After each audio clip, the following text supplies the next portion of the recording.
وہ لگ کیا رہے ہوتے ہیں؟ یتیم لگ رہے ہوتے ہیں. رمضان میں بہترین بزنس.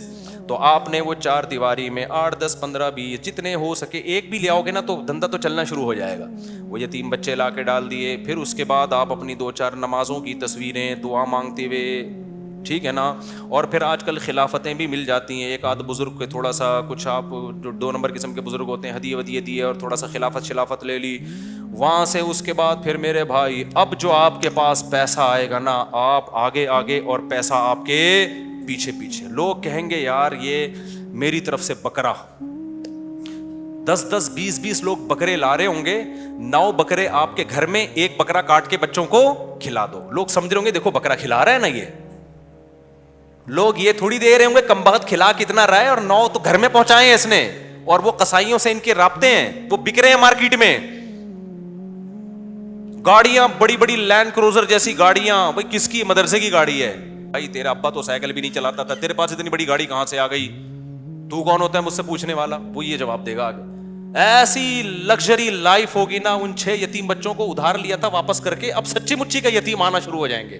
جب پتا چلے گا نا یہ لوگ کھانے میں بکرے کھلاتے ہیں, تو پھر تو جو یتیم نہیں بھی ہیں, ابا کہے گا یار اس کو یتیم ہی فرض کر کے میرے بچے کو بھی یہاں داخل کر لے, بلکہ میرے ابا بھی مر گئے تھے, میں بھی یتیم ہی ہوں. ایسا نوٹ چھاپنے کی مشین بنو گے, بنے ہوئے ہیں لوگ, بنے ہوئے ہیں. بڑے بڑے مدرسوں کے نام پہ فراڈ ہو رہا ہے. میں نہیں کہہ رہا مدرسے فراڈی ہوتے ہیں, فراڈی لوگ بھی مدرسہ بناتے ہیں. اب آپ نے یہ نہیں کرنا کہ مدرسوں کو دینا بند کر دیں, اس سے تو اچھے مدرسے بھی بند ہو جائیں گے. آپ نے تحقیق کرنی ہے کون واقعی دیندار لوگ ہیں, امانت دار لوگ ہیں, کام کر رہے ہیں, اور کون ایسے ہیں جو داڑھی اور پگڑی کے نام پہ منجن بیچ رہے ہیں. یہ آپ نے کرنا ہے, نہیں تو قیامت کے دن الٹے لٹکے ہوئے ہوگے. بہترین بزنس ہے یہاں پہ یہ. اچھا خیر ہم آگے چلتے ہیں میرے بھائی. تو اب کیا تھا کہ حضرت ابو سعید خدری رضی اللہ تعالیٰ عنہ کو نبی نے کیا فرمایا؟ میں یہ عرض کر رہا تھا کہ آخرت ہوگی نا تو غیرت ہوتی ہے.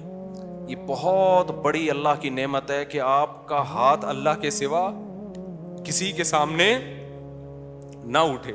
اللہ سے مانگا کرو, یہ اسباب بھی اختیار کرو پیسہ کمانے کے, کیونکہ جو اسباب اختیار نہیں کرتا اللہ اس کی مدد نہیں کرتا. اگر گھر میں پڑے ہوئے ہو, محنت نہیں کر رہے اور کہہ رہے ہو کہ بس اللہ ہی دے گا, تو پھر اللہ آپ کو بھکاری بنائے گا. یہ یاد رکھنا. آپ نے کیا کرنا ہے, اپنی پوری کوشش کرنی ہے پیسہ کمانے کی, دماغ لگانا ہے. کیوں؟ رزق حلال عین عبادت ہے. الکاسب حبیب اللہ, محنت کر کے کھانے والا وہ اللہ کا دوست ہے. تو اب کیا ہے, ہمارے نبی نے حضرت ابو سعید خدری سے فرمایا کہ من یستعفف یعفہ اللہ. کیا مطلب؟ جو اپنے آپ کو رسوا ہونے سے بچانا چاہتا ہے, عفت کا مطلب رسوا ہونے سے بچانا, دامن داغدار نہ ہو, ذلیل ہونے سے بچانا چاہتا ہے. اس سے پتا چلا مانگنا کیا ہے, بول لو نا, ذلت ہے. ہاتھ پھیلانا کیا ہے, ذلت. تو جو چاہتا ہے کہ میں ذلیل نہ ہوں, ہمیں تو پتہ ہی نہیں کہ یہ ذلت ہے. ہم تو سمجھتے ہیں میں اتنا چونا لگاتا ہوں بندے سے 2 منٹ میں اتنے پیسے نکلوا لیتا ہوں, یہ میرا کمال ہے. ایک چور کو پکڑا نا, کورٹ میں لے کر گئے, عدالت نے کہا یار تم نے اتنی خوبصورتی سے چوری کی, کسی کو پتہ ہی نہیں چلا. چور کہتا ہے شکریہ سر, آپ نے میری اتنی تعریف کی, اتنا زبردست چور ہوں میں. جج نے کہا کم بخت میں تیری تعریف نہیں کر رہا, تیری برائی کر رہا ہوں. تو نبی نے فرمایا من یستعفف یعفہ اللہ, جو اپنے آپ کو رسوا ہونے سے بچانا چاہتا ہے اللہ اسے رسوائی سے بچاتا ہے. اب سوال پیدا ہوتا ہے کہ رسوائی سے تو بچ جائیں گے, لیکن ٹینشن تو ہے نا, فاقے تو پڑ رہے ہیں, مصیبت تو ہے. اگلا جملہ نبی نے فرمایا وَمَن يَتَصَبَّرْ, جو اللہ سے صبر مانگتا ہے, يُصَبِّرْهُ اللہ, اللہ اسے صابر بھی بنا دیتا ہے. اس ٹینشن میں اللہ سے مانگو صبر, تو اللہ کیا کرے گا, صبر دے دے گا. جیسے موسیٰ علیہ السلام کی ماں نے جب حضرت موسیٰ کو صندوق میں رکھا نا بچے کو, تو فرعون نے پکڑ لیا اس بچے کو. اب قرآن کہہ رہا ہے موسیٰ کی ماں دل برداشتہ ہو گئی, میرا بچہ کس کی گود میں چلا گیا ہے, فرعون کی. ماں تو ایک دم ہو جائے گی نا. اگر جا کے بتا دیتی کہ میرا بچہ ہے, فرعون نے فوراً قتل کر دینا تھا اس کو. لیکن عورت جذباتی ہوتی ہے, وہ انجام نہیں دیکھتی, وہ جذبات سے مغلوب ہوتی ہے. لیکن قرآن کہتا ہے وَرَبَطْنَا عَلَىٰ قَلْبِهَا, ہم نے موسیٰ کی ماں کے دل کو باندھ دیا. کیا بلاغت ہے قرآن کی. موسیٰ کی ماں کے دل کو کیا کر دیا؟ رسیوں سے باندھ دیا, جیسے ہلے نہیں اپنی جگہ سے, دل برداشتہ نہ ہو. یہ قرآن کی بلاغت ہے, یعنی صبر کی توفیق دی. اس صبر کی توفیق کو بیان کرنے کے لیے قرآن کیا کہتا ہے؟ موسیٰ کی ماں کو کے دل کو ہم نے رسی سے کیا کر دیا؟ ایسے کس کے باندھ دیا, ہلے نہیں بھائی. جیسے کسی بندہ ہل رہا ہو نا, آپ اسے رسی سے کس کے بالکل بند کر دو, اب وہ گیا, یعنی وہ ہلنا بھی چاہے تو نہیں ہلے. تو اس سے پتہ چلتا ہے کہ بعض دفعہ انسان بے صبرا ہو رہا ہوتا ہے, لیکن اللہ کی طرف سے اس کو ایسی توفیق ملتی ہے کہ اللہ اس کے دل کو رسیوں سے باندھ دیتے ہیں. ہلنا نہیں, چپ کر کے تمیز سے بیٹھا رہے, مجھ پر اعتماد اور توکل کر.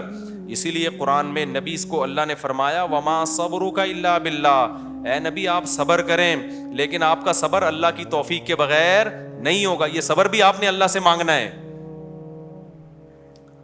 تو نبی نے فرمایا جو صبر کرنا چاہتا ہے اللہ اس کو صبر کی توفیق دیتا ہے. آج ڈپریشن اس لیے بڑھ رہی ہے کہ صبر کرنا چاہتے ہی نہیں ہے. جو ٹینشن آئی, جو مصیبت آئی, بس نکال دو فوراً جا کے. جو پہلے آ گیا نا وہ پٹتا ہے. آپ جب غصے میں بیٹھے ہو تو جو شروع میں آ گیا نا وہ اس کا کیا ہو گیا؟ بیڑا غرق ہو گیا. اس کے بعد حدیث دیکھو, حضرت ابو سعید خدری واپس چلے گئے. کیوں؟ نہ ماں نے کوئی اعتراض کیا, نہ 10 سال کے بچے نے کوئی اعتراض کیا. کیوں؟ لیڈر کو دیکھ رہے تھے کہ لیڈر ہم سے زیادہ قربانی دے رہے, اور آپ کی صداقت پہ یقین تھا. حدیث میں آتا ہے کہ حضرت ابو سعید خدری نے زندگی بھر کسی سے نہیں مانگا, یہاں تک کہ اپنا کوڑا بھی گرتا تھا نا اونٹ سے تو نیچے اتر کے اٹھاتے تھے, وہ کوڑا بھی نہیں مانگتے تھے کسی سے. حالانکہ یہ تو ٹھیک ہے کوئی کوڑا دے دو مجھے, میرا کوڑا, لیکن نہ نہ نہ نہ بس نہیں, تو مطلب نہیں, اب سب کچھ خود کرنا ہے, اب نہیں مانگنا کسی سے کوڑا. وجہ کیا ہے؟ لیڈر کی طرف سے موٹیویشن مل رہی ہے, کیونکہ پتا ہے لیڈر یہ بات بتانے کے پیسے بولو نا نہیں لے رہا, اور دیکھ رہے ہیں کہ ہمارے گھر میں فاقہ ہے تو لیڈر کے گھر میں اس سے زیادہ فاقہ ہے, اس سے زیادہ فاقہ ہے. تو اس لیے آپ اگر گھر میں سربراہ ہیں نا, بچوں کو انسان کا بچہ بنانا چاہتے ہیں تو پہلے خود انسان کا بچہ بننا پڑے گا. یہ میں اصل میں ایکچولی میں یہ کہنا چاہ رہا تھا جس کے لیے پورا میں نے واقعہ سنا. اصل آپ کون سا میدان جنگ میں جا رہے ہو, جہاد میں جا رہے ہو, ماں باپ اور بھائیوں کو کٹوا رہے ہو آپ. تو ایکچولی جو میں بات عرض کرنا چاہ رہا تھا کہ اگر آپ چاہتے ہو کہ آپ کی بیوی انسان کی بچی بن کے رہے تو آپ کو پہلے انسان کا بچہ بننا پڑے گا. آپ چاہتے ہو کہ میرے گھر میں اخلاق کا ماحول ہو, تمیز سے بات کیا کریں, تو پہلے آپ کو تمیز سے بات کرنی پڑے گی. آپ بیگم سے کہہ رہے ہو تمیز سے بات کرو, اس کا مطلب آپ خود ہی تمیز سے بات نہیں کر رہے. وہ تو آپ کا ایٹیٹیوڈ دیکھ رہی ہے نا. باپ گھر میں آ رہا ہے چنگیز خان بن کے چیخ رہا ہے, پھر وہ کہہ رہے سب آرام سے بات کریں, تو کہیں گے نا ابا آپ تو آرام سے کر نہیں رہے. ایک صاحب کو غصے پہ بہت غصہ آتا تھا. ایک صاحب ہمارے جاننے والے تھے, جب کوئی غصہ کرتا ان کو بہت غصہ آتا, غصہ کیوں کر رہا ہے, اسی بات پہ ان کو غصہ آتا تھا. ہم کہتے تھے اس کو جتنا غصہ آ رہا ہے نا کسی بات پہ, اور آپ کو اس غصے پہ اس سے زیادہ غصہ آ رہا ہے, تو اس کو غصہ کیسے ٹھیک ہوگا؟ اب آپ کسی کو یہ سمجھا رہے ہو کہ غصہ مت کرو, تو یہ بات آپ کو آرام سے کہنے پڑے گی, غصے سے نہیں. کیونکہ اگر آپ نے غصے سے کہہ دی, اس کا مطلب وہ جو کام وہ کر رہا ہے آپ بھی وہی کر رہے ہو. تو مارکیٹ میں جو چل رہا ہے نا وہ بتا رہا ہوں میں آپ کو. تو اس لیے میرے بھائی, جب بھی کوئی بات ہم نے اپنے بڑوں کو دیکھا ہے کہ ہمیں اگر سخاوت کی ترغیب دی نا انہوں نے کہ خرچ کیا کرو, تو میں نے اپنے بڑوں کو دیکھا انہوں نے ہم سے 20 گنا زیادہ خرچ کیا. 20 گنا تو وہ ہے جو ہمیں نظر آ رہا ہے, جو نظر نہیں آ رہا وہ پتہ نہیں کتنا ہوگا. ہم نے دیکھا کہ انہوں نے ہمیں کہا کہ عبادت کیا کرو, تو ہم نے دیکھا کہ وہ ہم سے کئی گنا زیادہ عبادت کر رہے ہیں. انہوں نے دیکھا اللہ پہ اعتماد اور توکل کیا کرو, ہمیں کہا, تو ہم نے دیکھا کہ وہ ہم سے زیادہ اللہ پہ اعتماد اور توکل کر رہے ہیں. انہوں نے بولا کہ ہم نے مدرسے میں کوئی انتظام کرنا ہے, چندہ جمع کرو, تو خود اپنی جیب سے سب سے زیادہ چندہ دیا. نہیں آ رہی بات, چھوڑو رہنے دو, ایسے ہی ٹھیک ہے. تو گھر میں بچوں کو عمل دکھایا کرو, آپ اگر اپنے بیٹوں کو سمجھاتے ہو کہ بہنوں کے ساتھ اچھا سلوک کرو, یہ اس زمانے کی بات ہے جب گھر میں بچے بچیاں ہوا کرتے تھے, اب تو ایک آدھ ہوتا ہے, تو وہ سارا سیٹ اپ ہی برباد ہو.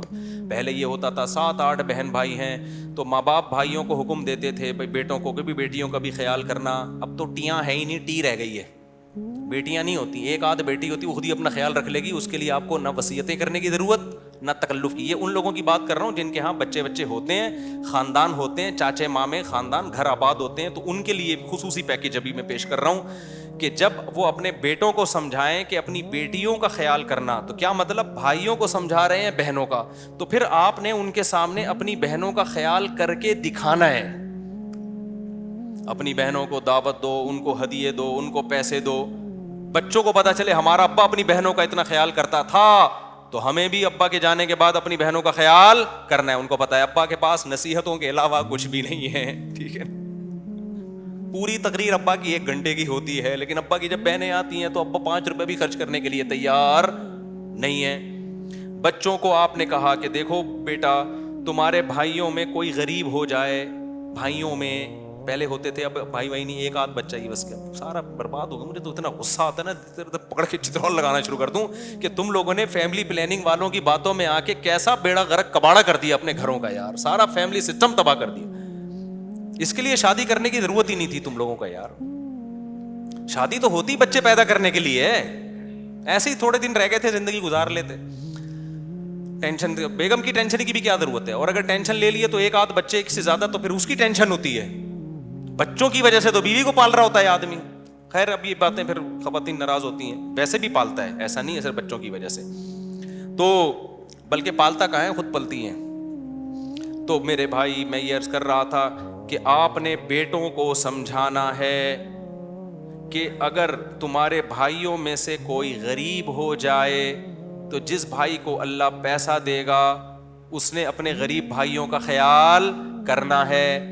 یہ تقریر جب سمجھ میں آئے گی جب بچے دیکھیں گے ہمارے ابا ہمارے چاچا اور تایا کا خیال رکھتے ہیں. نہیں آ رہی سمجھ. آپ کے بھائیوں میں کوئی غریب ہو جائے نا, ایسا نہ کرو کہ وہ آ کے آپ سے بھیک مانگے, یار اللہ کے نام پہ کچھ دے دے, تو گاڑیوں میں گھوم رہا ہے, کچھ ہمیں بھی دے دے.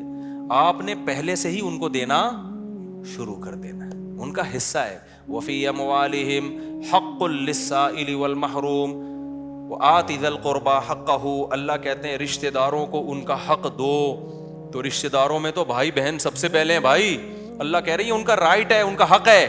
آپ کے پاس پیسہ ہے, وہ غریب ہیں, تو میں نہیں کہہ رہا ان کو وہی اسٹینڈرڈ دے دو جو آپ کا ہے, اتنا تو کرو نا کہ کچھ تو تھوڑا سا خیال کرو ان کا. ایک کے پاس پیسہ آ جاتا ہے, دوسرا پیچھے پڑا ہوا ہوتا ہے اور وہ کہتے ہیں تجھے ضرورت کیا ہے, تو ضرورت کیا ہو بھائی. بھائیوں کو بہنوں کو ضرورت کی وجہ سے نہیں دیا جاتا. کس وجہ سے دیا جاتا ہے؟ رشتے کی وجہ سے دیا جاتا ہے. یہ اللہ کا حکم ہے, اگر آپ آخرت پر ایمان رکھتے ہو آپ کو یہ کرنا پڑے گا. نہیں رکھتے تو جیسے انگریز زندگی گزار رہا ہے, وہ بیوی کو بھی نہیں کھلاتا, وہ ماں باپ کو نہیں کھلاتا, تو آپ بھی نہ کھلاؤ. تو ایک فیصلہ کر لو, انگریزوں کے طریقے پہ چلنا ہے یا اسلام کے طریقے پہ چلنا ہے. اسلام کے طریقے پہ اگر چلنا ہے تو رشتہ داروں پہ بھی خرچ کرنا پڑے گا, بیوی بچوں پہ بھی خرچ کرنا پڑے گا, والدین پہ بھی خرچ, دیکھو جملہ مکمل ہی نہیں کر رہے, کرنا پڑے گا. تو حضرت ابو سعید خدری کو نبی نے کیا فرمایا؟ جو اللہ سے صبر مانگتا ہے اللہ صبر دیتا ہے. بڑی خاندانی بات. اب اس کا یہ مطلب نہیں ہے کہ مانگنے والوں کو دینا چھوڑ دو, ان کو آپ یہی مشورے دیا کرو. آئندہ کوئی آئے بھکاری تو آپ کو حدیث میں آتا ہے حضرت ابو سعید خدری آئے تھے تو نبی نے ان کو مشورہ دیا تھا, تو میرا بھی مشورہ یہ اللہ سے مانگ جا کے. نبی نے ہر ایک کو یہ مشورہ نہیں دیا, لیول دیکھا لوگوں کا. بہت سے صحابہ آئے, نبی نے ان کو دے دیا کہ ان کا توکل کا وہ لیول نہیں تھا. ابو سعید خدری تو لیڈر تھے نا, بعد میں لیڈر بنے ہیں, جنگوں میں کمانڈر بنے ہیں, علم کے مفتی بھی بنے حضرت ابو سعید خدری. ان صحابہ میں ہر ایک مفتی نہیں تھا, چند مخصوص لوگ تھے جو فتویٰ دیا کرتے تھے. تو مذہبی لیڈر تھے نا حضرت ابو سعید خدری, اس لیے ان کو تیار کیا نبی نے کہ ان کا لیول توکل کا اونچا ہوگا. تو اب یہ جو بیچارہ عام بھکاری آ رہا ہے, اس کو وہ والے توکل پہ نہ چڑھاؤ بھائی, ٹھیک ہے نا, جس پہ خود بھی نہیں ہو. ہاں بھکاریوں کو دینا چاہیے نہیں دینا چاہیے, اس میں بہت سوچ سمجھ کے. بھکاریوں میں پروفیشنل لوگ بہت زیادہ ہیں. پورے نا سعودی عرب میں بھکاری لوگ کنٹینر بھر کے لا رہے ہوتے ہیں. ایک ہمارے میں پہلے جہاں رہا کرتا تھا نا, وہاں ایک جاننے والا بندہ تھا, اس کے بارے میں پتا چلا کہ سعودی عرب میں وہ حج کرنے گیا اور بھیک جمع کر کر کے پورا کنٹینر بک کرایا, اس کا پورا مال اترا کنٹینر یہاں پہ, وہ سارا بھیک کا کنٹینر تھا. تو حج بھی پتہ نہیں بھیک لے کے گیا ہوگا, تو ایسے بھی لوگ ہیں. تو میں یہ نہیں کہہ رہا کہ بھکاریوں کو نہ دیں, لیکن سوچ لیا کریں کہ مستحق ہے بھی یا نہیں ہے. تو ہم آگے چلتے ہیں. دوسری بات یہاں اللہ نے ہمیں یہ بتائی کہ ذَلِكَ بِأَنَّهُمْ لَا يُصِيبُهُمْ ظَمَأٌ وَلَا نَصَبٌ وَلَا مَخْمَصَةٌ فِي سَبِيلِ اللَّهِ. آگے إِلَّا كُتِبَ لَهُمْ بِهِ عَمَلٌ صَالِحٌ. اللہ نے فرمایا کہ غزوہ تبوک میں جو لوگ نکلے تو جب بھوک لگی, کوئی پریشانی آئی, کوئی مشکل آئی, راستے میں جتنا خرچ کیا یہ سارا اللہ نے نیکیوں کے پلڑے میں ڈال دیا ہے. اس آیت سے علماء نے استدلال کیا ہے کہ جب آپ اللہ کے لیے کسی کام کے لیے نکلتے ہو, مقصد کس کو خوش کرنا ہے, اللہ کو, تو راستے میں جو کچھ ٹینشن آئے گی, جو کچھ اپنی ذات پہ بھی خرچ کرو گے, تو وہ سارا کا سارا نیکیوں میں شمار ہوگا. ہم اگر عمرے کے لیے جاتے ہیں تو کس کے لیے, اللہ کو, تو اس لیے حج کے لیے جاتے ہیں تو کس کو خوش کرنے کے لیے, اللہ کو. تو اب آپ جب حج کے لیے نکلو گے نا, کوئی ٹینشن آئے تو ٹینشن نہیں لینی, یہ سمجھنا ہے کہ اس ٹینشن پہ کیا مل رہا ہے, اجر, کیونکہ ہم کس کے لیے یہ کام کر رہے ہیں, اللہ کے لیے. راستے میں اگر آپ اپنے اوپر خرچ کرتے ہو, اس خرچ پہ بھی صدقے کا ثواب ملے گا آپ کو, کیونکہ یہ خرچ بھی کس کی وجہ سے کیا جا رہا ہے, تاکہ راستے کی ٹینشن نہ ہو نا. تو یہ سب اللہ کے ہاں. تو اس لیے جب کوئی علم کے راستے میں نکلے, تبلیغی جماعت میں نکلے, مسجد میں آنے کے لیے نکلے, حدیث میں آتا ہے جو مسجد جاتا ہے اللہ کی نظر میں ایسے جیسے احرام باندھ کے حج کرنے جا رہا ہے, وہ ایک لحاظ سے مشابہت تو ہے نا. تو اس لیے جب بھی کوئی کام اللہ کے لیے کرنا شروع کرو تو ان کی ٹینشنوں پہ ٹینشن نہ لیا کرو, سمجھ لو کہ اب یہ ہم اپنے لیے نہیں کر رہے, اب کس کے لیے ہو رہا ہے, یہ اللہ کے لیے ہو رہا ہے. تو اب اس میں ہر چیز پہ ہمیں کئی گنا زیادہ اجر ملے گا.